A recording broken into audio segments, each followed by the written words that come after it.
صلوا على النبي عليه افضل الصلاة والسلام. النهاردة بقى بصور معاكم الفراخ. الجو طبعا حلو النهاردة كده، فطلعتهم شوية. وطبعا المية اللي هم بيشربوا فيها دي كنت مصورة المقطع بس اتحذف مني، فهرجع اعيد لكم الكلام اللي كان فيه. طبعا حبيت برضو اقول لكم ان انا من الساعة بتاعه الجو حاطه لهم قش في الارضيه كده. جبت شويه قش وفردتهم في الارضيه عشان الساعه ادفي رجليهم. وساعات برضو رحت جايبه خشبتين صغيرين كده او اي حاجه وفي صفيحه كده ومولعه فيها، ادفي لهم الاوضه كده قبل المغرب بشويه بحاجات صغيره كده، عشان دفع كل ما تدفي الفراخ وتحافظي عليهم في الساعه دي، كل ما هم ربنا يكرمك فيهم ان شاء الله. وفي نفس الوقت الوقاية خير من العلاج. طبعا زي ما انتوا شايفين كده برميلهم على الارض رز شعير وعلف، عشان خاطر ان احنا بنربي عنقود البيض عندهم، عشان الخاطر البيض وكده. ما انا برضو عايزة ان انا الفراخ تبيض عندي. طيب وعملت تاني؟ في حد قال لي ان الفراخ قطع عندها بيض او فراخها مش بتبيض في الشتاء. بصي يا حبيبة قلبي، انت قبل الشتاء ما يجي عليكي بشوية كده بتنزلي ب15 يوم سيلينيوم، وبعد ال15 يوم سيلينيوم دول بتقطعي شوية وتروحي جايبة ازازة املاح وحطلهم 3 ايام املاح معدنية. وبعد ال3 ايام برضو بتروحي جايبة حطلهم فيتامينات 3 ايام. وبعد كده تعودي بقى كل 15 يوم تنزلي ب3 ايام سيلينيوم ورا بعض.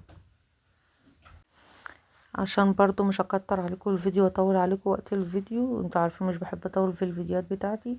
المية دي كنت جايبة مية دافية، ورحت حاطه لهم طبعا عشان خاطر السقعة وكده، حطيت لهم والمية بتنزل من الحنفية تلج، فجبت مية سخنة دافية كده فترة وعصرت عليها ليمونتين.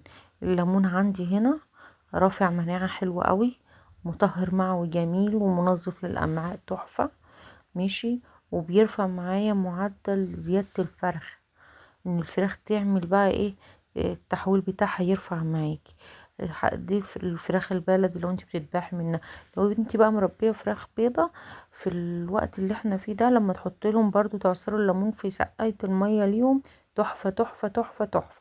طبعا بقى مع الحاجات الجميله دي مش تنسي تحطي لي اللايك والاشتراك وتفعلي لنا زر الجرس. ولو في اي سؤال ممكن تكتبي لي، ممكن ارد عليكي في الكومنتات، او ممكن اعمل لك فيديو ارد عليكي عملي. طيب انا حاطه لهم برضو زي ما انا قلت لكم كده الرز ما شاء الله تحفه. العلف البياض انا الصراحه مش بقتنع بيه، فبجيب علف تسمين بقلب حبه صغيرين قيمه كوبايه صغيره كده على الاكل بتاع الفراخ، وبحط لهم منها. الفراخ بتبقى حلوه ومظبوطه كده معايا، وفي نفس الوقت الرز تمام. رز الشعير بيغنيني عن قصه العلف البياض دي.